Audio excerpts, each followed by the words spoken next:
Yeah, Patrick, welcome back. How things been for ya? Oh, not too bad. It's a bit wet. Yeah, it was quite wet today. Like, it got a bit humid today as well. Yeah. Well, I mean, it's kind of that season. It is the time of year. You know, I tried to do my washing and it was, like, humid out there. Choose a bad day to try to do your washing and get it dry yet. We were warned. We weren't told it was going to be wet today. The weather forecast, you do get it right. Yet Monday was such a lovely day and now it's just, like, overcast out there. But you can see it coming. Let's be fair. That's it, you know. And other than that, what's been happening with you? Oh, not a huge amount. I don't think you're interested in my medical history, but that's another story. And did you hear that Australia is going to get another COVID vaccine, a French brand? I haven't heard about that. Well, that'd be the Moderna, wouldn't it, or something? Could be one of the French brands. Yeah, but no, I haven't been following all of these things because I'm kind of the age that when I got mine months or so ago, it was the AstraZeneca. That's what it was, and I'll just stick with what I've had. Yeah, I went to my GP. Apparently, we're going to have this shot every year. Well, we don't yet really know. This is the thing, because this is as the name of the virus is novel coronavirus 19. In other words, it's a novel coronavirus 2, actually. Sorry. They don't know. Because there's virtually no experience at all with vaccines against coronavirus. They just don't know how coronavirus vaccine is going to work. Yeah. Because this is the first time ever for them. Yeah. You know, I mean, things like the flu we have every year because we know how the flu changes. Yeah. The flu has a fairly random behaviour, but be predictably random. We know it's going to do something. So we just have to keep on keeping up with what the flu is doing currently. And with the flu vaccine, it's not so much that the vaccine wears out, hey, I'm different again this year. Well, that's it. The flu season's different. I just had my flu shot about 2 weeks ago. But I had mine today, which is what I'm thinking about. But that's because the flu virus mutates so much. Yeah. And with the coronavirus, they don't know.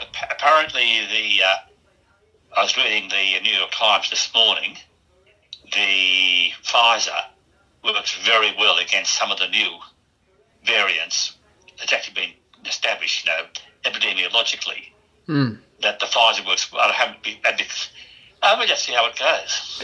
Well, India's been hit very bad. Oh, God. Yeah, that is just one country where I would not like to be living at the moment.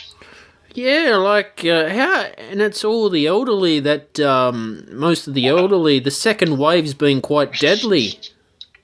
Well, the thing is, if you're elderly, yeah, you are more likely, your immune system is slightly suppressed already as you get older. Because let's not forget that human beings, in an evolutionary sense, really weren't meant to live certainly beyond around 70 or thereabout. 2,000 years ago, 70 was ancient for human beings. We're not meant to live much more than 70. We're supposed to worn ourselves out and got ourselves bumped off by something else by then. Yeah. In the way the body is built. Well, so it just basically wears out. So you can look after it well. It's like cars. I mean, most cars are not built to run forever. I mean, you can't build a car to run forever. If you look after your car, it will last a hell of a lot longer. Or if you're lucky with your car, look after it a hell of a lot longer. Because after all, you can look after your car as much as you will and have something freak happen to it. And the same with the body. As the bodies get older, you can look after it as much as you like. It still is an older body. Well, the weird thing is, I saw on the news, you had, there was 2 elderly people, 104 years old, had coronavirus and survived it. Yeah, well, yeah. Come on. Again, if you live to 104, you're going to survive most things. But they must have a very strong immune system to be able to do that. Yeah, well, I mean, obviously they've got something right going for them. Wow. But equally that could be, it is so much almost randomness about all of these things. And this particular one is just making it really obvious to us. So the second wave has been more deadlier than the first wave. Oh, well, different places, different effects. Sometimes the second wave arises in countries because they got relaxed. And so it had a better chance to spread out a bit more before it started hitting again. Sometimes it's a slight variant on the theme, so it's a different version of the bug. And sometimes it's not. The thing is, we don't notice the second waves that aren't as effective as things because they're not reported. We're only hearing the bad stories. But think about it. There have been other places where the second wave wasn't even really a wave. It was just a ripple. Yeah, it's just, when's it going to end, Patrick? Well, let me see. If I said next year, and I was wrong, I'd be wrong. If I said 3 months, 6 days, 4 hours, 2 minutes and 5 seconds, I would definitely be wrong. We really don't know because although the world's had quite a few experiences with pandemics, and we've had pandemics, we've had very little experience of pandemics in a world with modern medicines, and we've had very few pandemics, in fact, none until this one, of any seriousness, where we've had the modern travel and things, where the whole world has become one place. So the bugs can hitchhike a ride all around the world without even batting an eyelid. I mean, if we go back to the Black Death, the plague, it apparently wiped out a fifth of the population. It was very bad. In Europe. But there are other parts of the world that didn't touch because it just didn't get there. It didn't get to Australia and New Zealand, but I don't know. At the time of the Black Death, the inhabitants of Australia and New Zealand were just the indigenous populations. Yeah. And there was no communication. I didn't even get substantially into Asia. Wow. Because there just wasn't that mass travel. Admittedly, it was rats that had to travel, not people, to transmit the Black Death, the plague. But nevertheless, we didn't have that mass travel, that mass communication to enable the bug to travel. I mean, the pandemic flu of just after World War One. That pandemic flu there, which actually they call the Spanish flu, although the best information knows it started in Texas. It knocked the world over savagely, but it spread slowly because communications were slow. But this one, it can. I mean, I could be in, London yesterday, Sydney tomorrow. And if I haven't picked up the bug on the way, then that bug has travelled 20,000 kilometres. But see, as you said, we had pandemics. There was the H1N1 swine flu. Oh, they were declared pandemics, and however, the particular bug was not as nasty. Yeah. You see, this the thing is that and it simply was of the flu family, and we have good ways of handling flu-type diseases. There are certain antivirals that we know work against the flu bugs, but those same antivirals don't work against the coronaviruses, apparently.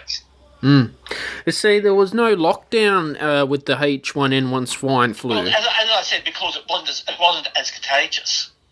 Gotcha. And it was much more easily treatable. Yep.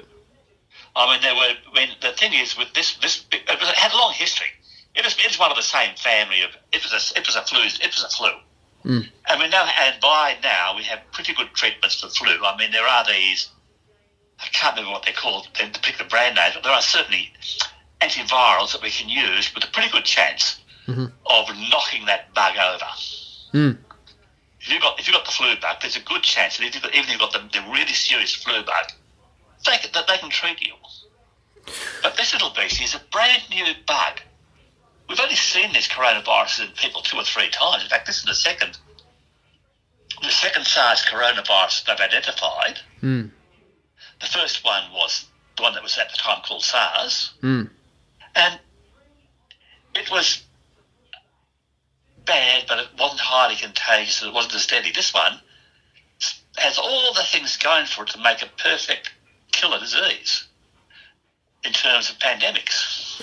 It's contagious, very contagious, and it hangs around in your system for a couple of weeks before it decides to attack you, visibly. Yeah. So you're busy spreading the disease while you feel you're healthy, and then it says, "Aha, you've done your job. You've spread me around. Now I'm going to bump you off." So it's really as a horror. It is really a particularly nasty disease, and if you can't treat a disease, all you can do is provide palliation. All you can do is keep the people alive and hope their body gets over it. That's basically all the treatment is at the moment, keeping the people alive. Then you simply want to do everything possible to stop people getting it. Well, people... And so we close them down. And by the way, we're closing down tonight. Are we? Limited kind of closing down. There are conditions applying, so they're going back to 20 people in the house and masking in those places, public assembly places like trains and theatres and things again. Again? Yeah, there's a couple of cases that they can't identify where they came from. Oh, good. So it's kind of, at the moment, it is closed down light. Well, just that they're beginning to get on it again. I know if any Australian comes back from India, it's a $60,000 fine. They can go to jail. Well, the thing was, that fine existed in the law anyway. Yeah. It's just that they jumped up and just that a certain politician got hairy chest and thumped his chest about it.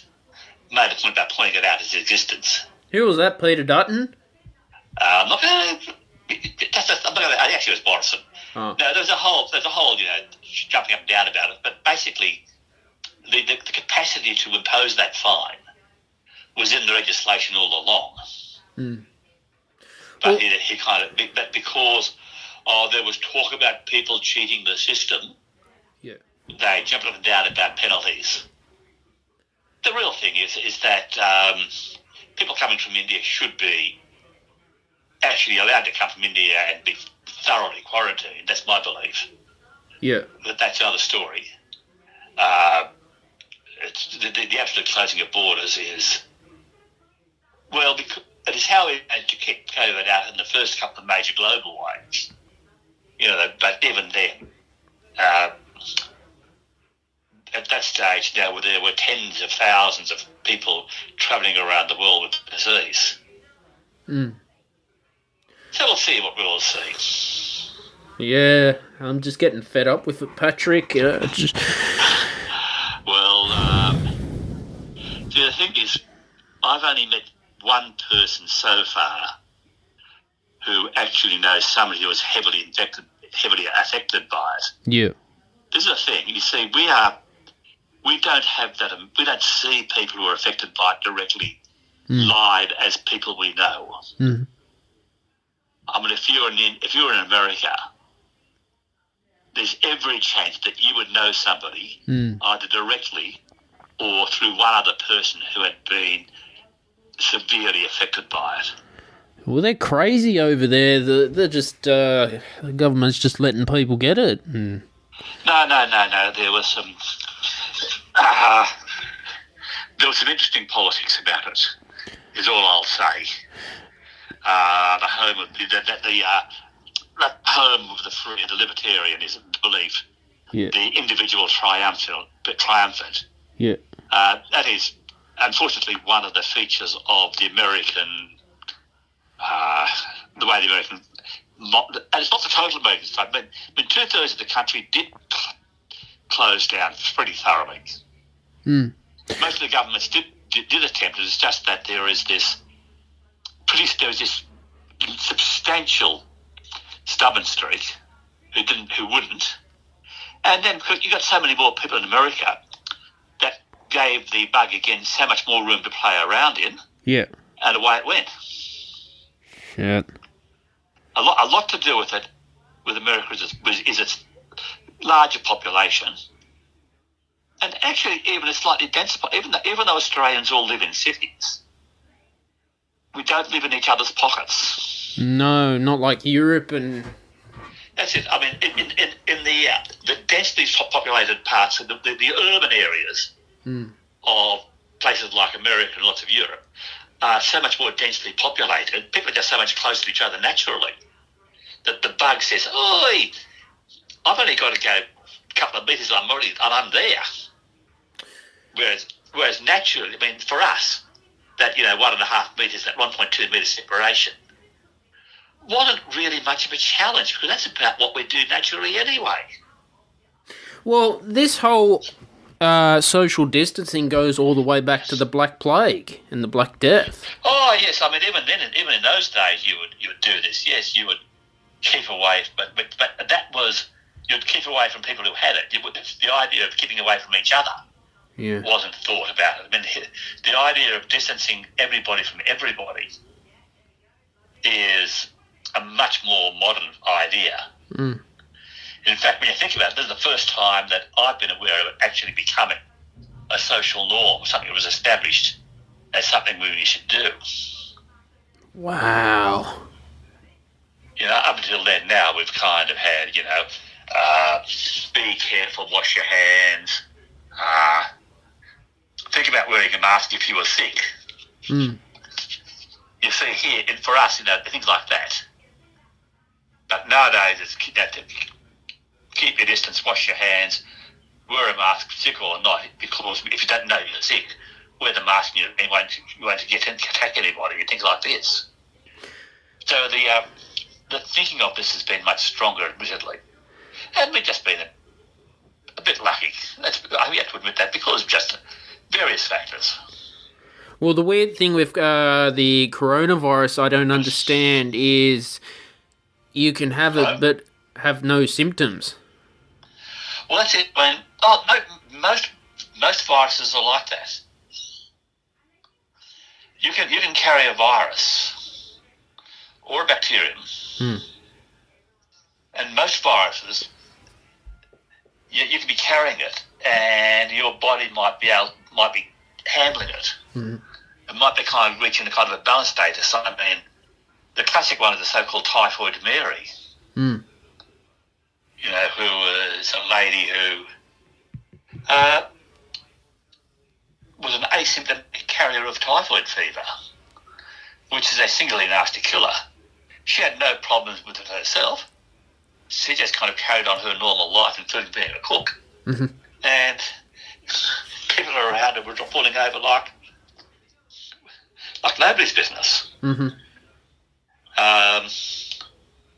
the thing about the other thing about this one is that if you're young and healthy, or you've got your body's in that good state, then you can carry most bugs and not have it and not feel it.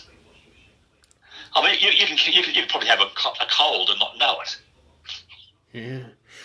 The thing is, vitamin C, does that help prevent the flu, or what does that do?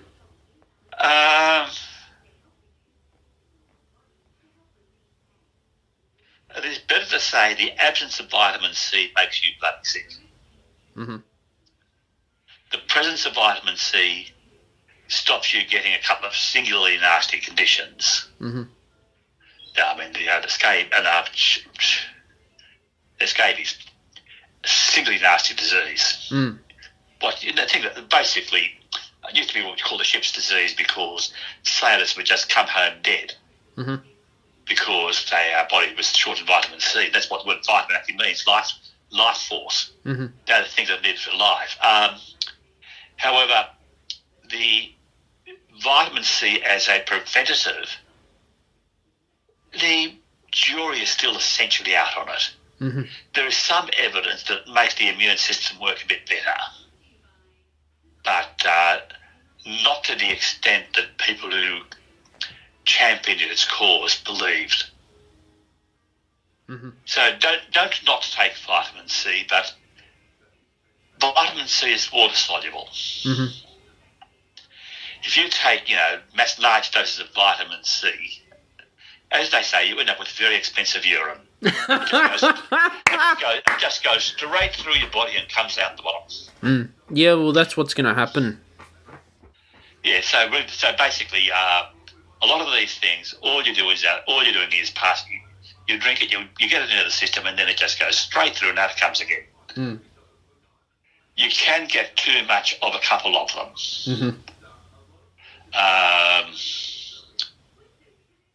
Like vitamin A in particular is one that if you have too much of that, you end up quite crook. I think that's the one. Vitamin A or vitamin. Thanks, vitamin A. I'm not sure. I'll have to recheck my history on that one. But no, it's supplied. Some of these you can actually have too much of them. Exactly. You got to have a balance in your diet. That's right. I mean, the Greeks had the word for it 2,500 years ago. Moderation. That's it. But that's what's going on in the world in 2021. This is how we're living. Yes, we do. As a world that has had a major concern like this, and it's kind of given people something to look at and say, "Oh, look, what's going on here?" And there are other things happening away that we just kind of quietly say, "Well, they're still happening." Exactly. The world is still going on around the COVID, pretty much as it used to anyway, in many ways. Except for travel. Except for travel. And which means also there are some restrictions on trade. Yeah. I mean, you don't get... Well, I'm finding that things that I'm buying are arriving crash bang wallet, even if they're coming from the States. That's just the way things work because they're being flown. Well, I remember when I ordered an electric razor at the start of the pandemic, 2 months I had to wait. Yeah. And that was DHL Express. Yeah. It had tracking number and everything. Yeah, well, that kind of thing happens. And I was... But anybody who buys an electric razor deserves to have to wait 2 months for it anyway. And I was not very happy, Patrick. I don't know. Anybody who buys an electric razor deserves to wait. If you want to shave properly, you buy yourself a decent, standard double-edged razor, and you buy single standard double-edged razor blades, and you can shave perfectly with it. But talk about razor drag. Yeah. You don't get razor drag with a single blade. No, you don't. Mate, and you can buy a single, and you end up, and that's something you do. I've been trying to grow a beard for 27 years and I can't.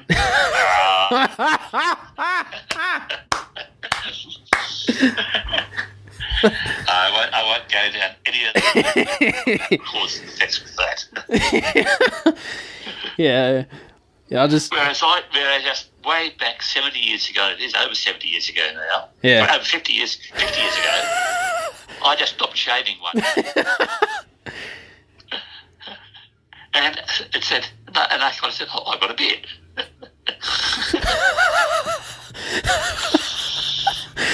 Oh God!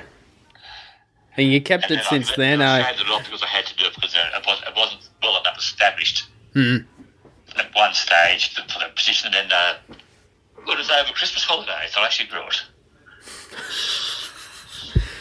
Oh, that's funny. That's funny, Patrick. That's it's all classic. to do with, your choice of parents. Exactly. Santa Claus has got a beard all year round. Yeah.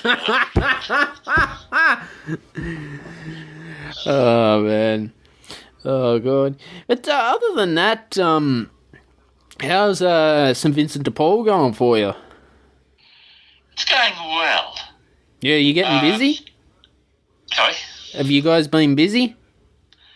In the shop, yes. We've had some real good stuff happening in the shop recently. Awesome. Awesome. It just seems to be working well, which is always good. It's really hard to predict from time to time because, some days we have great, enormous sales. That's because one person has bought a hell of a lot of stuff. Mm. And sometimes you put things over. But other times it just ticks over and you suddenly realise, we've had a really good day's bit of work. Mm. So it's going well. And the thing about it is it's good people. Mm. That really is a key to it. If you have good people around, people come into the shop and enjoy coming into the shop. Mm. We have a very large number of people who come into the shop once and say, and come back, and then come back, and then come back. Mm. And that always means we're doing something right. Well, that's what you want. Yeah. But, other than that, I was listening to a audio book on Audible called The Art of War by Sun Tzu. I've heard of Sun Tzu. I think most of us heard of it. Most of us heard of The Art of War. It's quite interesting to listen to it. Yeah. A fairly, shall we say, pragmatic approach to life. Mm-hmm. Somewhat dogmatic at the times also, I believe. But definitely fairly pragmatic. He certainly is not interested in painting the lily or gilding refined gold. He certainly speaks things as he sees them, and he is certainly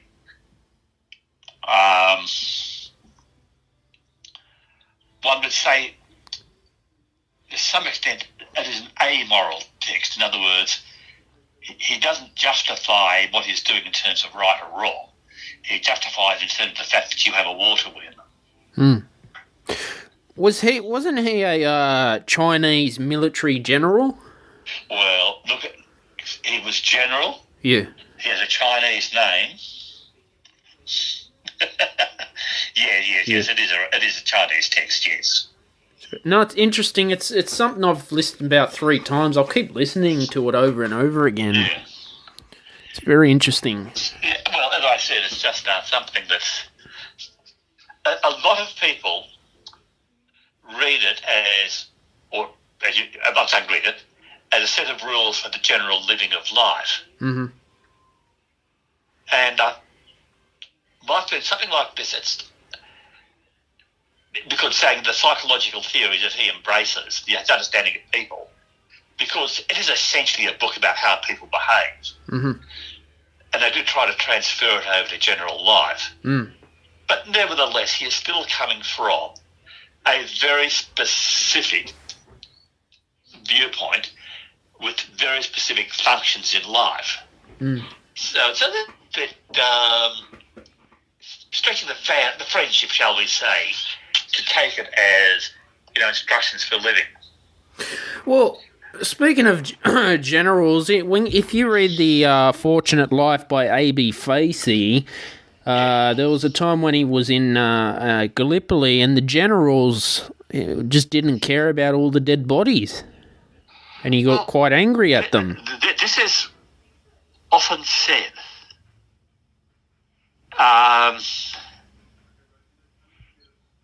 But not necessarily true, because somebody like Facey was probably never in the same room as the generals. Mm. So, and again, the generals, who are also driven by their political masters, and Churchill, the great Winston, has a lot to answer for this, really have to essentially are carrying out their orders. And certainly World War One, and Gallipoli was one of the stages where, with the radical change in weaponry, the whole art of warfare had to be rethought. And in the good old days, you sent out a massive armed men charging towards the enemy, and unless the enemy was particularly strong, they'd break and you'd get through. But once you give those people bolt-action or repeating action rifles and machine guns, you send a body of men charging towards the enemy, and they die. The people were charging, not the enemy. So a lot of it was to do with it took them a long time to learn how to fight wars, the modern warfare, and because there was no model, they had to completely rethink it, and it's surprisingly hard to get people to rethink. So that's the first thing. So to them, admittedly, because they weren't dealing with individual troops, they were dealing with blocks of men. So that admittedly they weren't regarding individual lives as particularly important in themselves, because they had the bigger picture, which is the millions of lives at home, etc. That's how. And the other thing is, we don't know how they felt, because many of them, and there are reports of this, many of those generals actually breaking down eventually precisely because of the damage that they were finding themselves inflicting upon their troops. Well, was it Winston Churchill? Oh, Churchill was involved in establishing Gallipoli, because he was the Admiralty. He was Lord First Lord of the Admiralty at that stage. Was he a coward?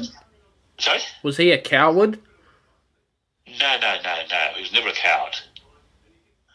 That is something. I mean, he actually had some first-hand experience of warfare himself. He was not an armchair strategist.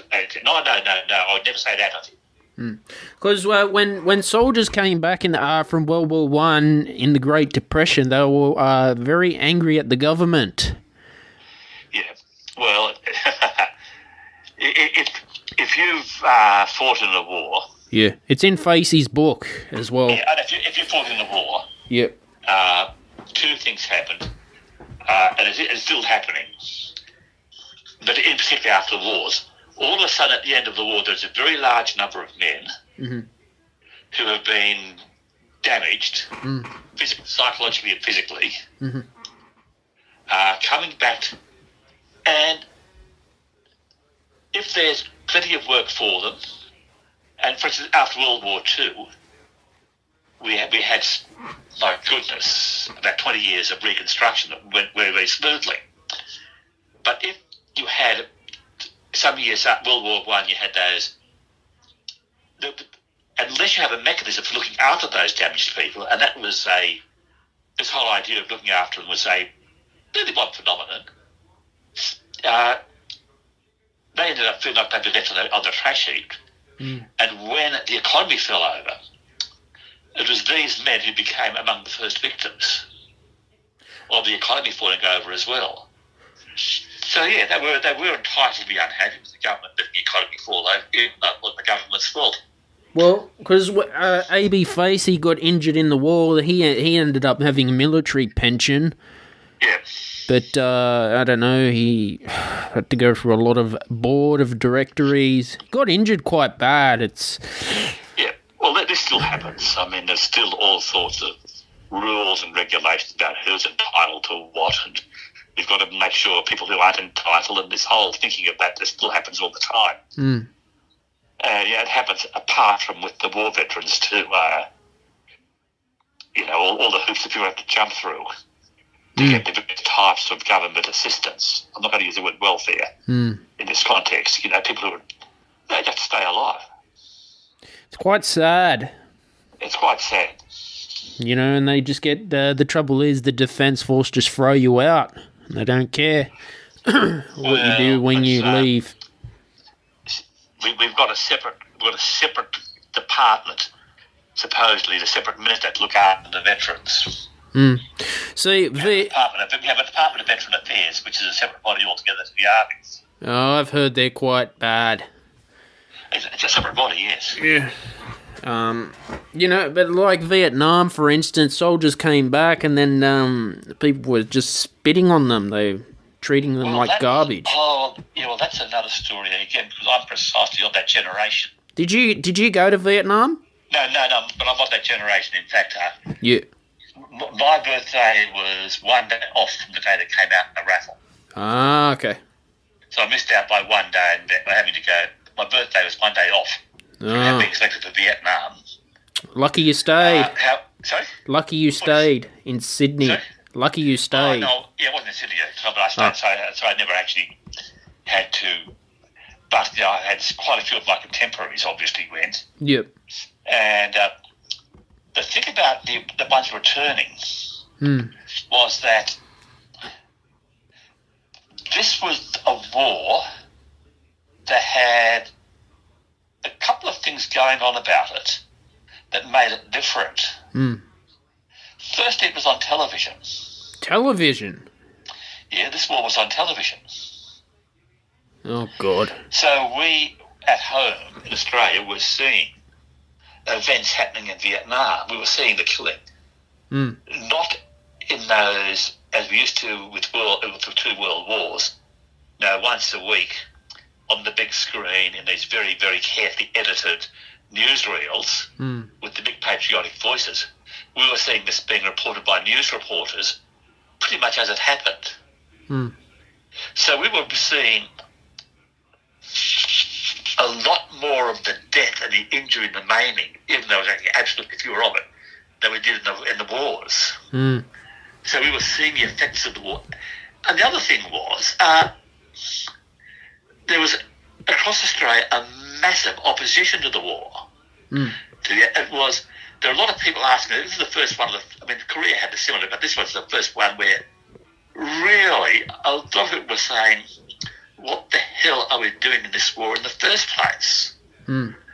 Why do we have to be over there in this little country called Vietnam, basically fighting off the Red Peril, which is what we were supposedly doing, when it's fairly obvious that a significant number of the local population don't want us there. The government we were supporting is as corrupt as the day is long. Some of the Vietnamese governments were quite, not all of them, but there were times there, where we were helping people who were really just not particularly. And, it was in fact, in the words of the Prime Minister of the time, all the way with LBJ. Who was in power, the Liberal or the Labor government? The Liberal government at this stage. The whole...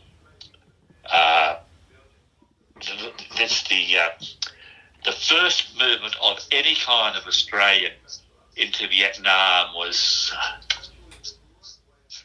from memory, 1965. It's not 64 or 65 that they sent advisory troops in. By a couple of years later, there were full combat battalions, and then they brought in the National Service with the birthday lottery. I can't remember the exact dates. And this continued right through. Now, Menzies was still Prime Minister in 66. It was Gordon who was Prime Minister all the way with LBJ, which was unquestioning support of Johnson as President of the United States, which meant that we went into Vietnam for much the same reason we've gone into quite a few wars since then, because the Americans said, please come.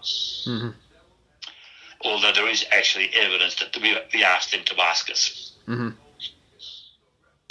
So we went in in support of America, of the free world, and it was this one there was a fairly broad coalition, not as broad as Korea, because in Korea there was a very clear aggressor situation. In this one there was a local uprising against the government, supported by the other half of that divided country. So you had Viet Cong, who were South Vietnamese oppositions, armed opposition, who were nominally communist, supported by the North Vietnamese, fighting against the local government. And, it's messy. And really the question is what we were doing in there, what we were actually supporting, because the government, as nominally elected, wasn't particularly well elected. It was a little bit kind of self-electing. There are all sorts of issues involved, so there were a lot of people who, for quite good reasons, opposed it radically.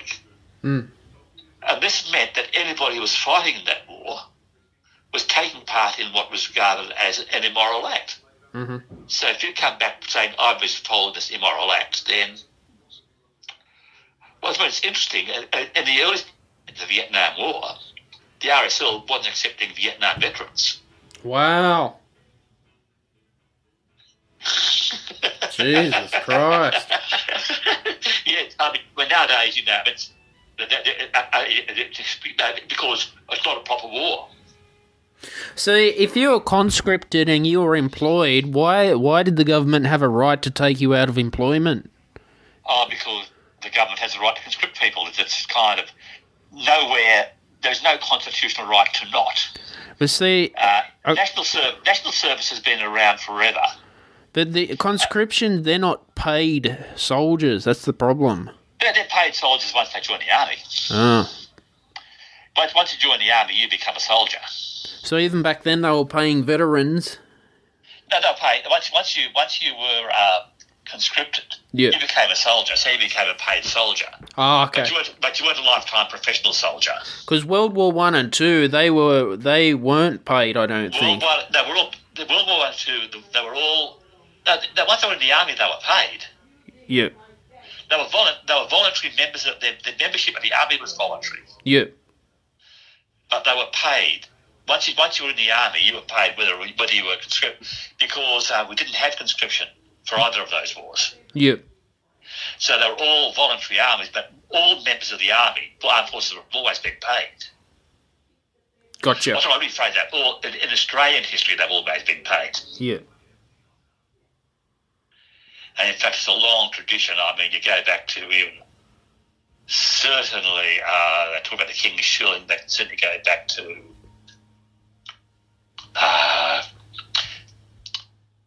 the 17th century, certainly the 18th century, soldiers were paid. Oh no, armies were paid, even though they were volunteering to serve in the army. I mean, it's not like you were conscripted and then enslaved in that sense. You're always paid. You see, you got the Air Force and the Navy as well. Yeah. They the same thing? Well, the thing is, you weren't conscripted into the Navy or the Air Force because they're specialised services. So they've always been essentially volunteer. But again, once you join them, you're a member of the armed forces and you're paid. See, if you join any defence force and then you try to be a deserter, why is that a criminal offence? Because you've agreed to a contract. So that's initially because there's a contract. Yeah. But equally critically, however, with the armed services, yeah, in wartime in particular, you are taking on more than just a contract, a financial contract. You also take on a moral contract. Yeah. Because members of the armed services have certain, I suppose you'd have to use the word privileges or rights granted to them. I mean, if you're a soldier, you're given the authority to kill somebody. Think about it. And to make a soldier costs money. You don't join the army and tomorrow go out and fight. You join the army and after some considerable effort and training, you go out and fight. So, but more importantly, the whole thing about desertion is that it's particularly heinous if you're in a time of active service. Because what it does is you are volunteering or you have signed up to actually fight for your country. Mm-hmm. So by deserting, that's what's called deserting. You are arrogating, you are leaving a serious obligation that you have undertaken. You've taken this major obligation on. Mm-hmm. And therefore there's this responsibility on you to maintain it. Mm-hmm. And because, damn it all, people get scared. Mm-hmm. No sane person with a good reason goes out and lets somebody shoot at them. Mm-hmm. I mean, I'm actually effectively quoting Catch-22 when I say that. Mm-hmm. You know, but they're trying to kill me, mm-hmm. is what your Syrian says, and they are. Mm. When you're in the army, even if you're a clerk, if you're in an active service zone, people are trying to kill you. Mm. What about what about a Navy diver?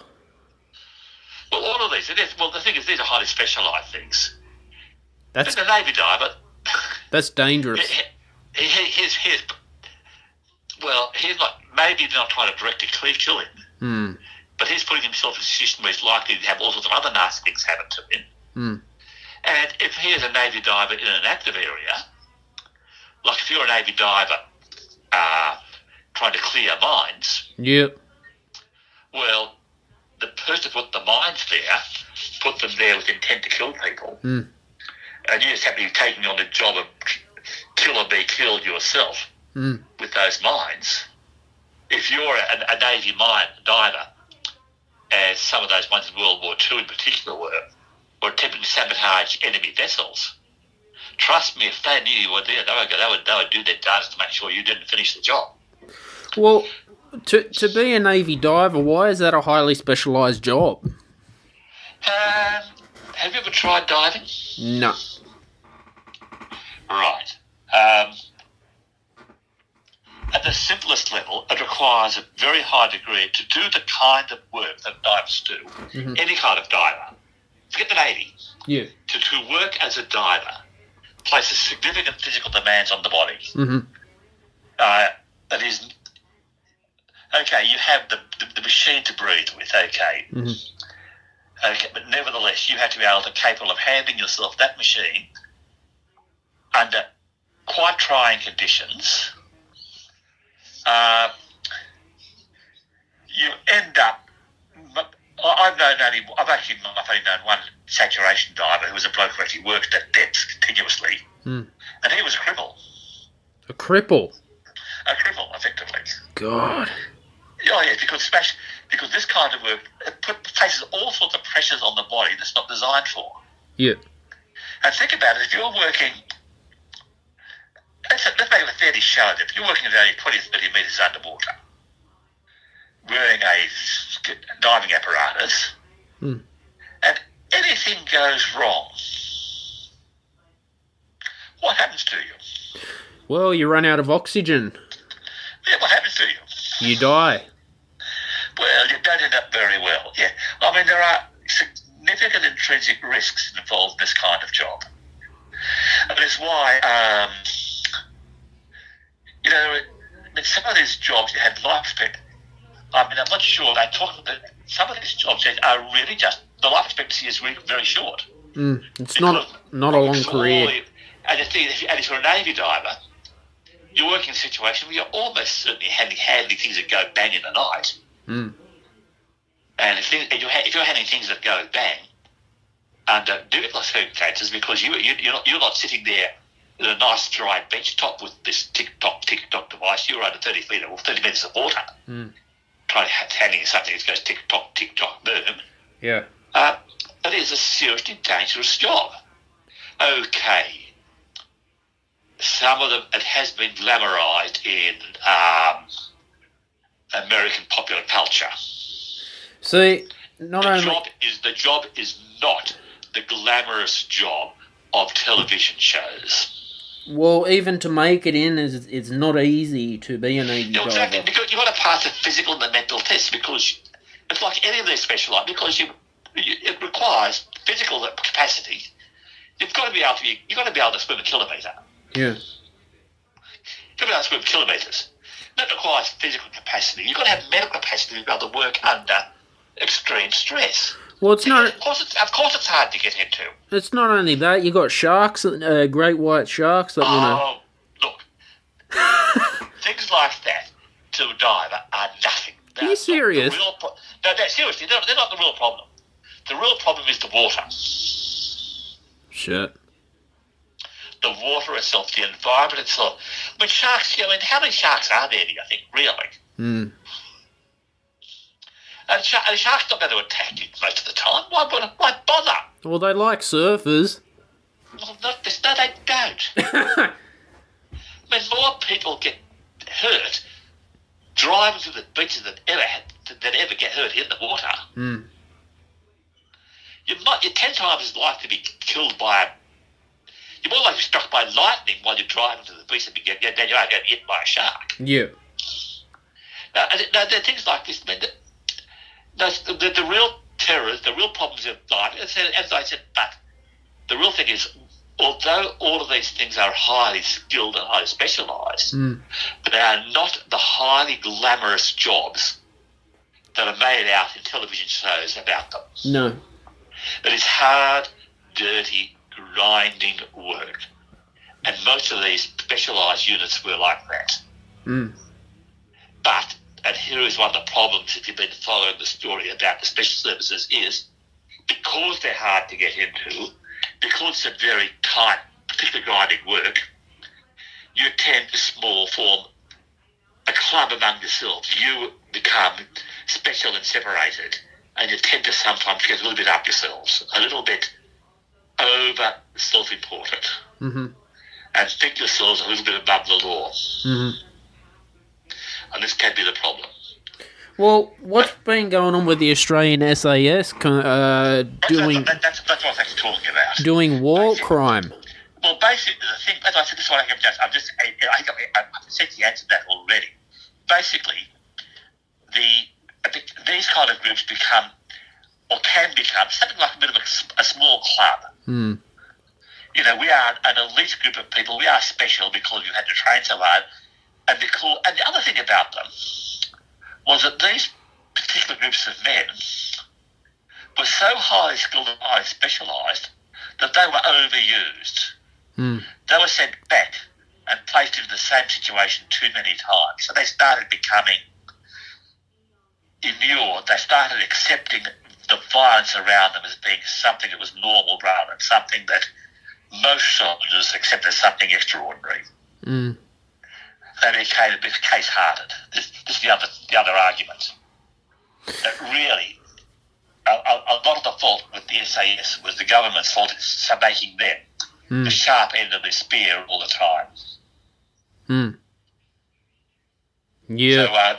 So this is one of the stories, and this is one of the arguments I've heard. And it's not all of them, but just that. Because don't forget, if you're kept told you're special, you start believing it.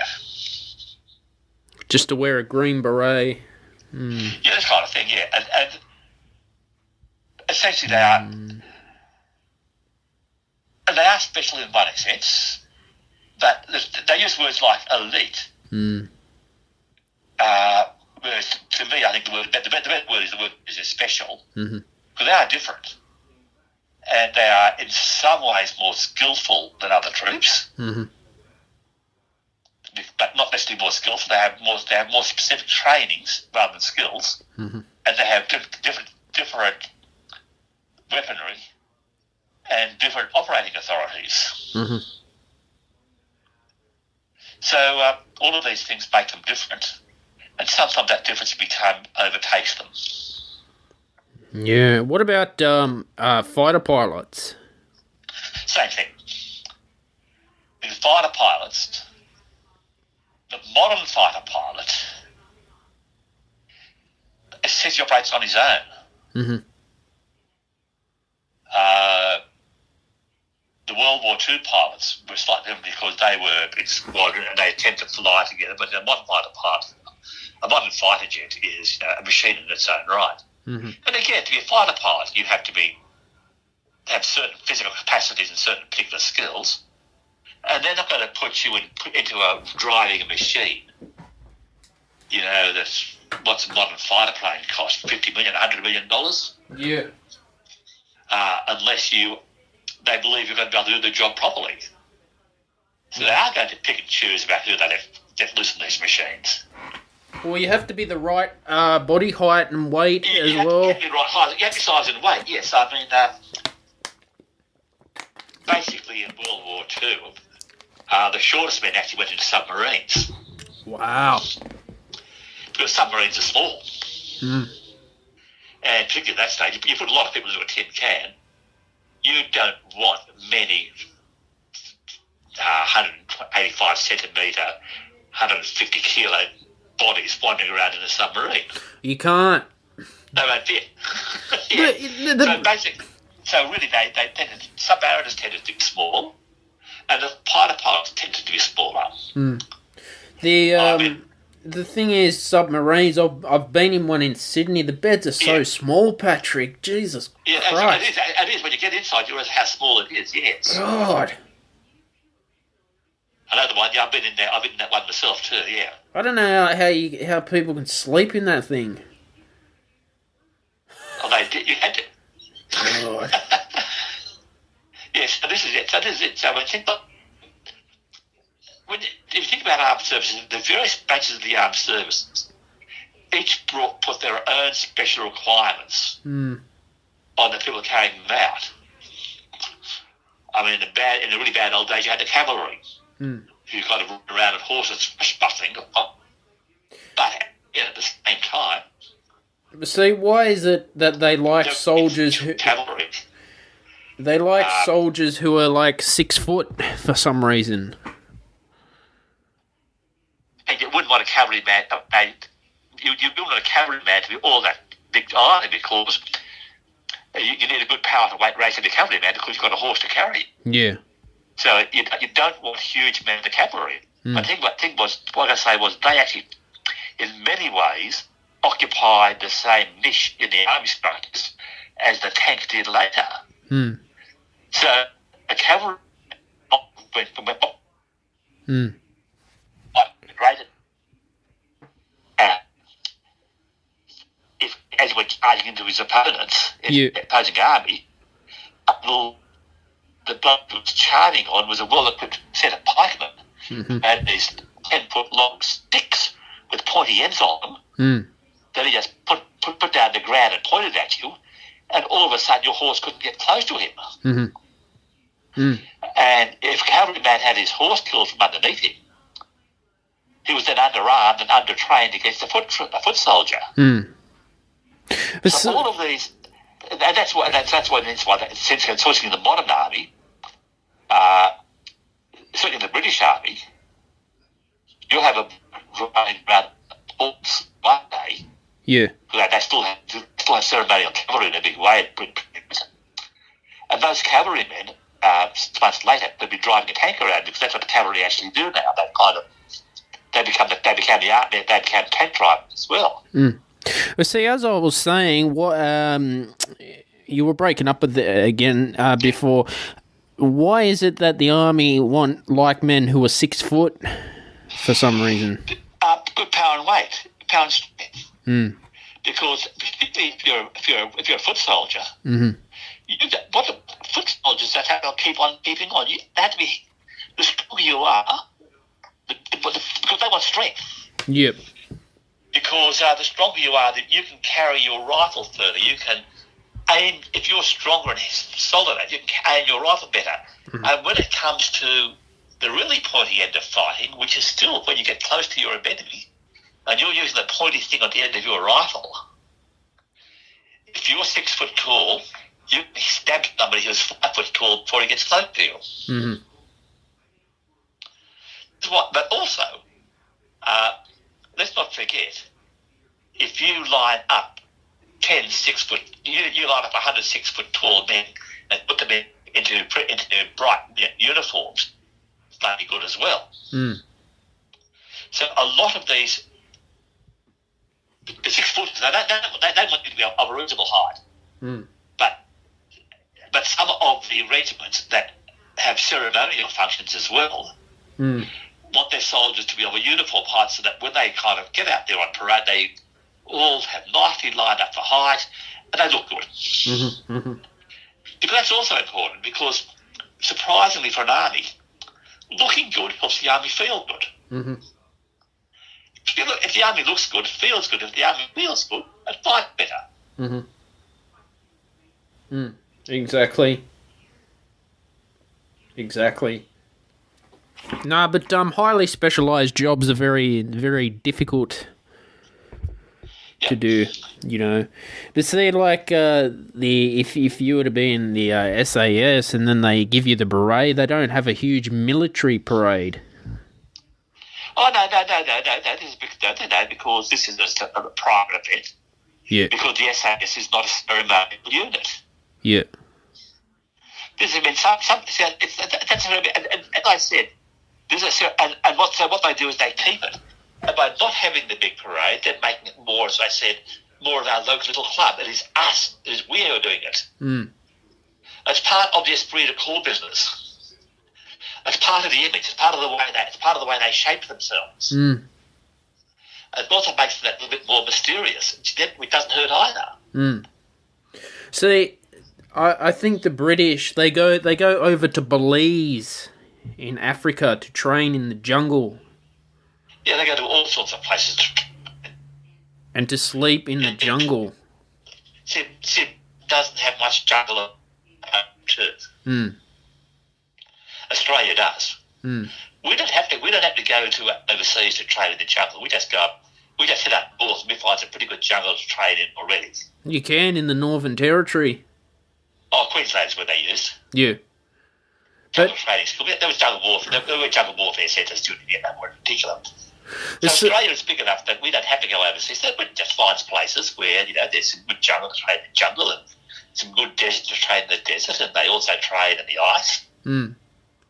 See, Belize is a they got all these dangerous spiders and snakes in its storm. Again, irrelevant. The major problem is, if the major problem is the general climate. Mm. Okay, that's part of it. It's not the fact that they have these nasty spider things. It's the small creatures. It's not the big ones. It's not the bugs that you can see that you have to worry about. It's not the bugs you can see that worry you in this part of the world. It's the ones you can't see. Scorpions. No. I mean, the mosquitoes are smaller. Yeah. They're the things you really have to worry about. They're the things that are going to kill you. Yeah. Oh, yeah. I mean, they're the ones that, you have to, what they do is they try again, there's the same thing with all those these largest creepy crawlies and things is something like the creepy crawlers and nasties in the ocean. Hmm. And they make the place unpleasant, but yet, again, they're not everywhere, they're not around all the time. Okay, there are nasty spiders, but don't forget that Australia is home to the only spider that actually is genuinely deadly in its own right. What one, the redback? No, the funnel web. Shit, I thought it was the redback. Oh, the redback's was really harmless. Hmm. A redback bites you in your crook. Yeah. What you do is you put a bit of ice on and you rest. Literally. And that's it, and your body just has to get rid of it? Yeah, well, the body can handle it. It's medicine. You go to hospital, they give you a shot to get rid of it, to help get rid of the venom. Yeah. But a funnel web, its venom will kill you, or will kill you if you don't treat it. Mm-hmm. See, it is the only spider bite that you treat similar to a snake bite. Australia's got we've got some of the most dangerous snakes, like eastern brown and the taipan and the death adder. And the rough scale brown, yeah. And there are all sorts of nasty snakes. But again, they're not everywhere. Mm. I mean, they're around, but you can't. I mean, it's not as if it's not like they're hopping down the street like the kangaroos are supposed to hop down the main street in Canberra. Well, there is such a place called Snake Island. Did you know that? Oh, there are all sorts of places like this. Okay, and I've heard of the name, but again, it wouldn't worry me. It's just all infested with snakes. I think it's near Brazil. Oh well, I mean there are places like that, and probably the thing is, an ecology like that would have to have eventually stabilised itself to work. Mm. So again, you have the issue of what actually is going on there. So again, that's things like snakes and creepy crawlies. Mm. Again, a lot of them are overrated. Mm-hmm. Mm. Mm. Exactly. Yeah. But that's nature. Well, speaking about snakes, I was in the pet shop in Gregory Hills, and you can buy like carpet pythons, nearly $1,000. Wouldn't surprise me because they used to be kind of a common household pet. Mm. But then again, things like breeding the snakes now, conforming to the rules of behaviour for breeding them is a tricky and expensive business. Mm. Because these things are actually quite fragile. Yep.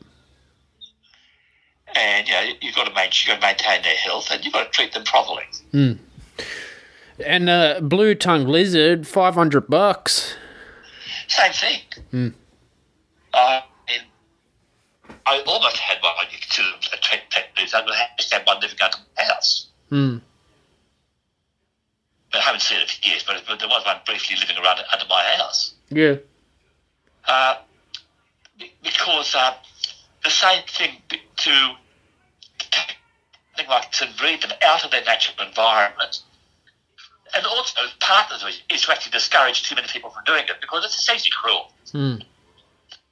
Because these creatures are not meant to be kept in glass enclosures and things. They're meant to be wandering around having fun, squeezing things. Well, see, a carpet python, how big are they going to grow before you have to give it away to the zoo?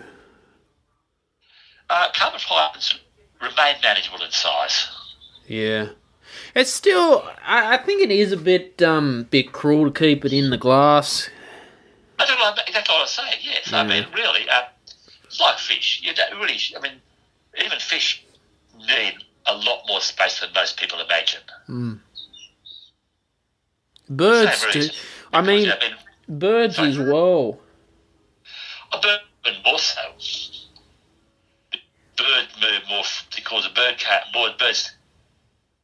I mean, seriously, it's the whole thing about when you see the size of cages, some of the bigger birds have been kept historically. Yeah.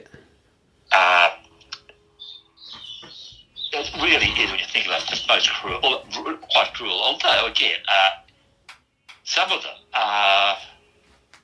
That's why people who kept birds in cages used to, halfway would let the birds wander free for a time every day, let them fly free in the room. Mm. But that again, it's a kind of expect to keep them overnight, to keep them safe from other creepy crawlies. Yeah, people have kept macaws as well as pets. Yeah. Although you name it, if it flies and it could be caught, it was kept. What about a bald eagle or an American eagle? Yeah, they've been kept. I don't know how you can keep those things. Well, I've never tried to do so. Build a big cage. Those don't have to be big yet, but almost all of them have been kept by one body or another. You see, you look at like an eagle, like those things are flying so high. I mean, you have to catch them. So maybe I was exaggerating slightly. Yeah. But there are quite large raptors, members of the eagle family, flying around in the huge birds over longer. Hmm. So, it's just one of the things, because generally, however, I'll rephrase, generally, however, certainly any birds with nice bright coloured plumage, nice brightly coloured birds, or with interesting voices were caged. Mm-hmm. Mm. It's and that's, this was just what people did, and so people still do. Mm. Yeah, But like eagles, like those things like, can fly so high. Yeah. Well, actually, when you think about it, I do know of eagles being in cage because there were, although admittedly some of them were semi-voluntarily, or if that's an interesting expression, don't forget that using eagles to hunt animals is a serious business in many parts of the world. Mm. And quite large members of the eagle family were actually used for falconry. Mm-hmm. You know, and I mean quite large members. I'm not sure what the biggest ones were, but there were rules. You know, if you wanted to be this size, you had to be king, virtually. Mm-hmm. But certainly very large birds were used because they were used to bring down birds like herons in flight. Mm-hmm. And the heron's a big bird to bring down with that. So certainly very large birds of prey were kept. Yeah. Interesting. Yeah. I mean, like, you got owls as well. Yep. You got lions and tigers and, you know, elephants. Well, virtually any, certainly, unlike birds, which, you know, can be a bit hard to catch and therefore keep. Mm. I mean, it's very hard to think of an animal that's that's been in any way, and I'll put quotations back, but in any way interesting, has not been, for some reason or another, captured, caged, enclosed. I mean, let's not forget, you had lions and tigers in zoo cages, in circus cages for years. Mm. And some of those circus cages weren't very big. Mm-hmm. And things like this. Mm-hmm. Now you get the open area zoos, you know, like the Western Plains Zoo or the one out in Mulgoa. You know, we had lions and tigers where they could range over kilometres, which is what lions and tigers used to do. Mm-hmm. You know, I mean, some of these animals, you know, go tens of kilometres. Mm-hmm. Some have smaller areas, but say cheetahs, for instance, particularly, they had huge areas. See, with these animals, you can't outrun them, Patrick. Very few animals you can outrun, although it's surprising how fast humans can run. But so if one of these hunting animals came at you, you probably don't have a chance. See, the American pit bull, I think they're illegal in Australia. Oh, yes, here we go. That's another animal. That's basically a hybrid breed of dogs. Now, are these dogs naturally aggressive? That is an impossible question, really, because my understanding is that dogs are not naturally aggressive. Because they're a fighting dog. In fact, very few animals indeed are naturally aggressive, except possibly, and here's why pit bulls are interesting, against members of their own species when it comes to competing for mates. Yeah. Quite a few animals compete for mates. However, pit bulls are not of that type, but a pit bull is a hybrid breed, so there is no natural mating imperative with them. There's no natural... And dogs are interesting because dogs are all one species. So any dog can breed with any other dog, and that's why there's such a weird... Well, we've got such a huge range of dog sizes, shapes, and forms. And the pit bull is simply one human creation. And the pit bulls are a totally human creation that is designed to do a particularly nasty attack job. But they have to be trained to do it. See, why are American pit bulls illegal in Australia? Because for the same reason for many years some of the German Shepherds were. Yeah. Because of the way they're bred, they might be aggressive, but they can be, to use a human word, psychotic. Mm-hmm. They can be very unpredictable in their behaviour. Yep. which means they might attack not because they're aggressive, but because they don't know what they're doing. But see, the police force are using German Shepherds, and the Defence Force use them. Yeah, German Shepherds in Australia were interesting until about, I'm not sure, about 30, 40, 50 years ago now. It was illegal to import them. Yep. So the German Shepherds in Australia were a really inbred small group of animals, and it was beginning to become quite unstable. Mm. So they kind of opened them up again, and they're just basically a large dog. Mm-hmm. And the reason why they use them is just that, because they're a large dog that is very trainable. Mm-hmm. That's all. Mm. There's nothing, a large, fairly intelligent dog. Mm-hmm.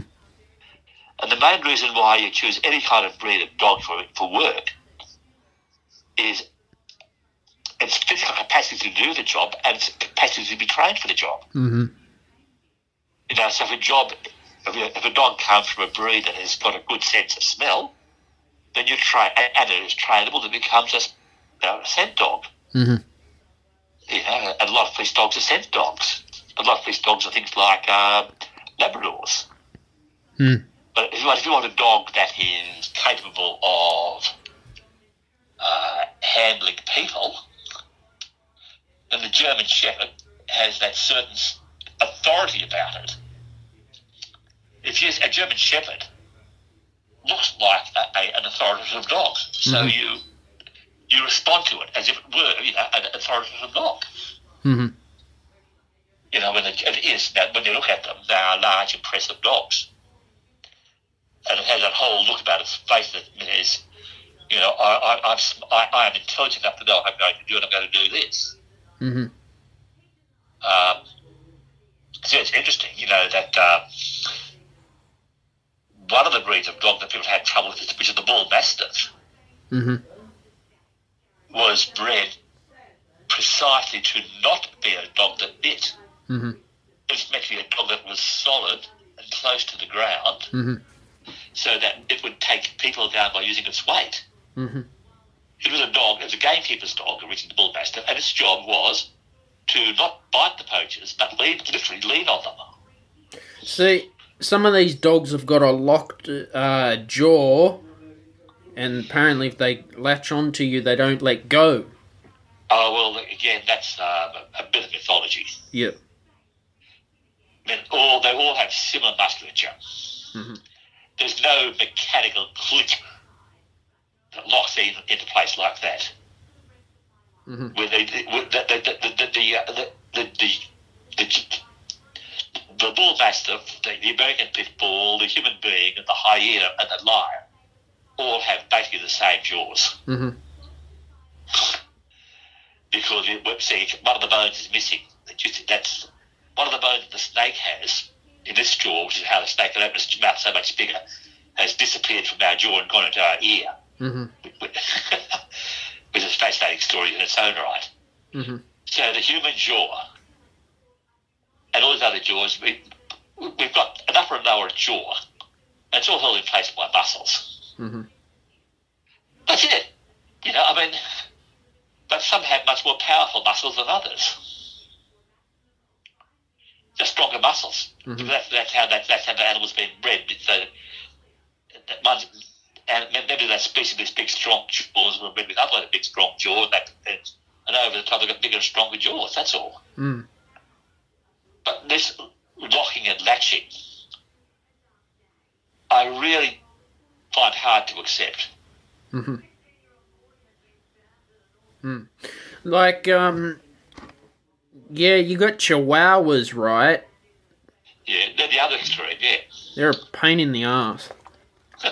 Yeah. Well, more a pain in the ankle. Mm.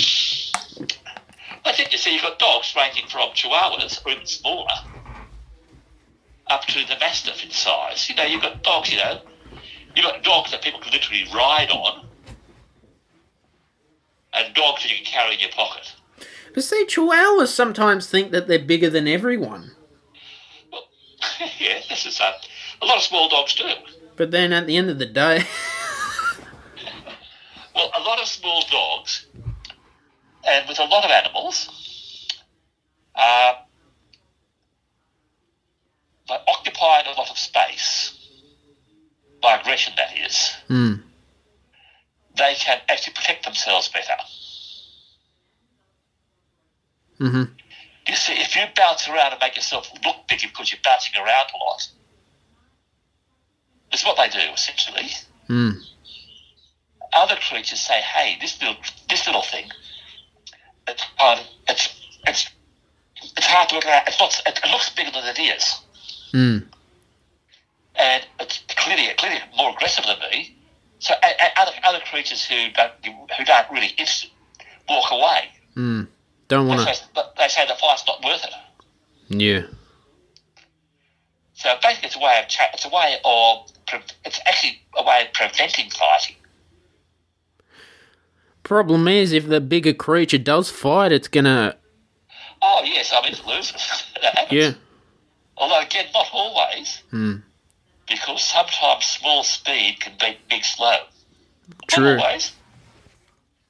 But something small and fast can do enough damage. But it would be most unlikely. But then again, it'd be a dumb chihuahua that took on something that's much too bigger. Yeah, I don't know how chihuahuas are bred so small, Patrick. Well, the same way that the Mastiff was bred so big. Somebody said, oh, I want a small dog. So they found a mummy dog and daddy dog that are small, and they bred them, and they got a smaller puppy. Yeah. And they found another mummy dog and daddy dog that were small, they bred them and they made a small puppy. And those even smaller boy and girl puppies, they bred each other, they got even smaller puppies. And basically they kept on with a starting for a reasonably large fiddle stock, not impossibly large, picking the smallest offspring from each size, and eventually ended up with tiny. But see, what about, cats, for instance, they don't like water for some reason. Most cats don't like water. Never understood that. Cat fur. It's not as water resistant as dog fur or human fur. Probably. Simple as that. And also, why should they? No, seriously, why should they? I mean, tigers are very happy in the water. Yeah. I mean, you see these wonderful images of tigers swimming away quite happily. But why should they? No, seriously, I mean, it's liking water isn't something that you have to do. In fact, there are probably dog breeds that don't like water either. Well, again, I could be said, but with dog breeds, there's so many dog breeds. That's not the story. Yeah, like, if you look at tigers and leopards, like, they climb trees so easy. Yeah. And yet dogs can't. Again, dogs and cat claws are quite different. I mean, cat's claws are just so much sharper. When you look at a cat's claw compared to a dog's claw, the dog's claws are actually what? Dog's claws are much more substantial for their size. So dogs have big grunty claws. Cats have more delicate, slicing, dicing claws. Dogs' claws are grabbing and holding claws. Cats' claws will grip. They'll also slice. That's partly it. And again, also power to weight ratio again. Exactly. And so basically with you got different dog breeds all throughout the ages as well, and tigers and alligators too. But the biggest number of breeds in any animal species is the dog. Possibly because it's been the one that's been around humans for the longest. Because people have been, dogs have been domesticated, for 10, 20, 30,000 years. So basically, for the dogs have just been, the dog is, the a bred animal. One of those strange things, that's all. So dogs are fun. Well, what about horses? They're being used throughout Civil War as well. Yeah, horses have been around for a long time, but apparently dogs the longest, which is not really highly... Because... And nobody really knows why or how it's happened, but nevertheless, that's what it is. So, just a dog is a dog is a dog. That's it. And, that's what the animal kingdom is, Patrick. Yeah. So, a large number of very interesting different things. But I thought I'd bring it up because they are pricing these carpet pythons for nearly $1,000. Yeah. As a pet. That's expensive. Well, as I think I said when you mentioned it earlier, a lot of it is to do with the fact that there are a lot of very serious rules now about how you're allowed to breed and handle things like pythons and other things like this, because over the years they've worked out that they're a lot more delicate than people would normally believe. A lot of people just kind of said, oh, they're pythons, they just kind of just breed them away. Whereas really, they're actually quite fragile. So as a result, to preserve them and keep them healthy, keep the populations healthy, they've had to actually do something about it. So nowadays, if you want to keep a snake, you need to actually have. I've got another call coming in, but I think I can leave it. You sure? Speaking of numbers and all that, is there a way that you can return an unknown phone number? No. Why is that? Because the whole point of an unknown phone number. Yeah, if someone rings you... There are two things. If it's simply an unknown number, a number that's not recognised by your system, your redial will automatically redial that number for you. Even if it shows up unknown on your call log? Yes, because it's if, however, it's private. Yeah, private, that's what I'm talking, sorry. Yeah. So if it's private, no, because the whole point of private numbers is that the person generating that number, for one reason or another, does not want to be recognised. Yeah. Now, for instance, if I'm doing Vinnie's work and I'm calling people from Vinnie's who need help, I will go to the private number. I will use a private number to ring them. Yep. To maintain my privacy in the long run. Because it's not necessarily that everybody we call, we would like to have giving access to my telephone number. But once the number is private, that is exactly what it means. And so when you call someone on a private number, you turn it on private on your iPhone? Yeah, you can do that. No. But there is a technique that you can use with your phone when you dial the number. Yeah. To make the number you are calling from one-time private. Yeah. Basically, if you use the right prefix on your telephone number when you dial, it becomes one-time private. It's quite a simple technique. It's basically if you dial from the mobile, if you dial #31# before you dial, the number your phone number is suppressed. Well, see, on the iPhone, if you go into your settings, I can make it private all the time. Yeah. But I don't want to do that. Fair enough. No, because Apple now they've put in a filter that you can actually filter private numbers and unknown numbers. You've had that kind of thing already. Now the thing is, bear in mind that there are people with quite legitimate reasons for calling you, who have private numbers for legitimate reasons. Yep. this whole blanket refusal, as I noticed your message bank message kind of says, you don't get private numbers. Yeah. As I said, if you were calling me from Venice, and needed help from Venice, I would automatically use a private number. Yeah. Which would mean that you would end up not necessarily getting the help you want. Yeah. So, as I said, there are really serious cases you have to be serious about thinking about why you wish to suppress private numbers. Well, you just don't know who's calling, Patrick. That's what I... Yeah, but I'm of a generation where you didn't know who was calling. Caller identification has only been around for about 10 years. It's not as if knowing who's calling is been something that's been standard for all the time. I mean, you were taking a small risk. What do you actually stand to lose? 10 seconds of your time? It's just a bit scary.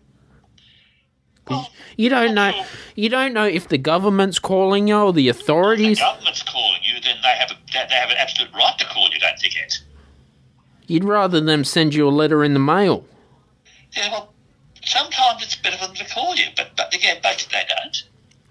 You know, you got a lot of scammers going around saying that they're from the... This is the thing. I mean, I kind of had a phone call yesterday where they were telling me how wonderfully I'd won a prize. Yeah. And I might have won a prize, but I kind of hummed and hawed so much that they just kind of eventually kind of gave up on me.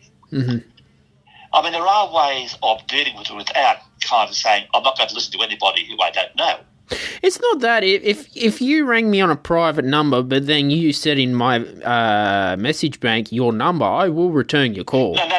If I called you on a private number from Venice, I will not give you my number. Okay. Because even though I might know you, and you might know me, the whole point of my suppressing my number is to ensure my privacy later on. Yeah. The whole point of using a private number is to ensure my privacy later on. Yeah. I'm not asking you to ring me back. I want you to answer the phone so I can speak, because I want to speak to you because you want to speak to me. Yeah. This often happens. A lot of time people are ringing you on. So really, this whole private number business is a tricky one. Well, okay, the police ring you, or they ring you on a private number. Most of the time, yes. Unknown, and it comes up unknown on your call log. Which is what a private number is, yes. Now, I do my research, and even you get some of the pocket books from the ACCC advising people not to answer private numbers because you don't know. I've never seen advice to not answer private numbers. I've never seen that. That's just me. I have seen advice to treat private numbers skeptically. Yeah. But there's a hell of a difference between treating them skeptically and not answering them. Well, there's a lot of spam calls now going around. Yeah. I mean, there's a lot of stuff that goes on. Yep. But those private, as I said, I'm not really sure. As I said, it's just I suppose because I am of a generation where the idea of caller ID simply didn't exist. Well, our landline, you can't see the caller ID anyway.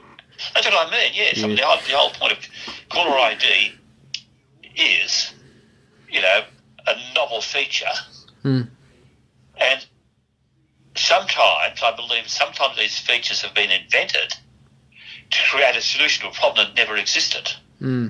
That's just me, Patrick. Look. Yeah, I know there are a lot of people, but you are far from unique. Yeah, the thing is, if the government said to me, "We're going to call you on a private number at this time," I will expect it and I'll answer it. Yeah. But I just hate it. Like if a doctor's surgery rings on a private number, I don't know who you are.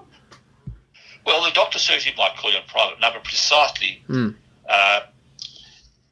because they have a public number. Yeah. And this is actually a subtle one. They have a number that they want you to ring from. Yeah. But in a lot of places, when they ring you, they're using a different telephone number. Mm. They're using a number that they want to keep clear and clean because they want to make sure that every call that comes into them comes in on the recognised line so that they can ring out anytime they want it. Mm. That's why they suppress the number. Mm-hmm. It keeps that line free.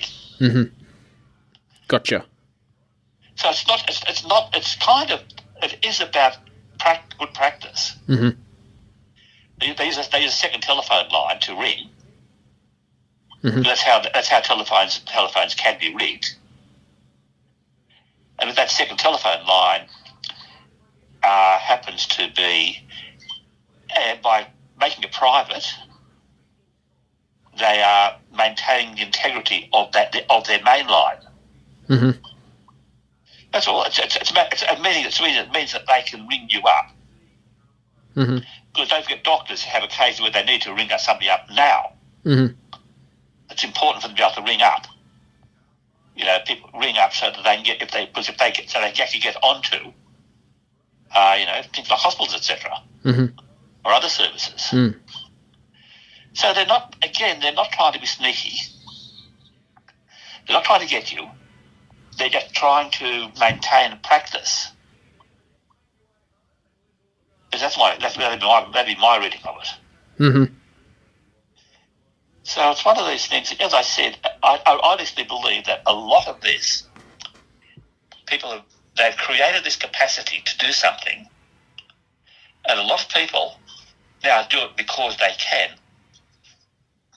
without actually really seriously answering the question of why they are doing it. Mm. You see, if you call 000 on a silent number, your number's going to show up. If you call 000 on any number, you'll be identified as thoroughly as possible, yes. Wow. Well, I mean, think about it. There are two good reasons. Well, it seems it's really important that they know if somebody's playing silly buggers, who's playing silly buggers. See, one time I woke up in the morning, I had a text message from some random person telling me to F off, and I was like, what the hell is this?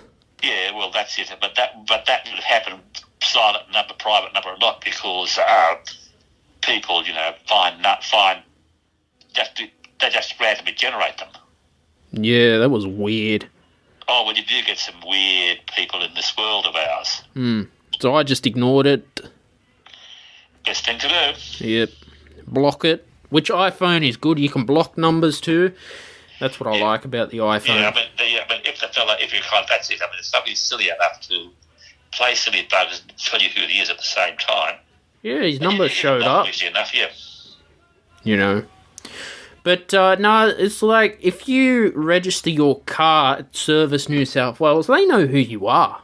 They know where you live. They know that anyway.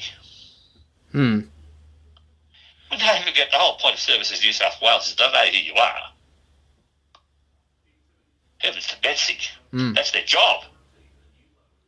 It's a scary world. Was it like that when you were growing up? Oh, well, I mean, things like that, they didn't have the same immediate access to it because the information wasn't necessarily as accessible. But yes, I mean, we were on record. People have written records about who we are. It's like, just say if the police pull you up, they can put your name in their database and they can see all your background information. Well, this happens a lot too,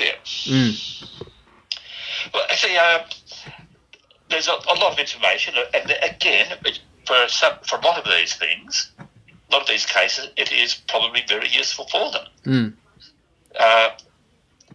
If you're trying to offer somebody service, then it's quite desirable that they know who they're servicing. Exactly. If you're giving somebody service, you'd like to know who you're helping.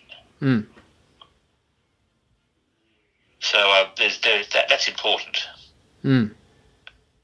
So that was the original and the main reason for the development of caller ID. Was to enable service providers, not random householders, with the capacity to identify the person they're speaking to, so that they can provide the service that person needs more easily. Mm. You don't have to go through the details of asking every time that, again, who are you? Mm-hmm. What's your story? They already know it. Mm. That is really a lot of what the that whole schooler idea was originally about. Mm-hmm. So again, and what's happened is a lot of these things, other people started using it for other reasons. Mm-hmm. You know, people kind of discovered it, and everybody starts using it, and it became a complete call monitoring system, which I don't think is necessarily a good thing. Mm-hmm. Mm. Yep. But anyway, that's another story. Yeah, look, thanks for coming on today, Patrick. No worries. It's always great to have you on the show. Always fun having a natter. Chat again soon, mate. All right, thanks for listening to today's episode of the podcast with Patrick. Also, podcasts are out every Friday, so subscribe, turn on your notifications, leave a review on Apple Podcasts, share the podcast around. If you'd like, you can send a donation to my GoFundMe page to help support the podcast. Cheers, bye for now.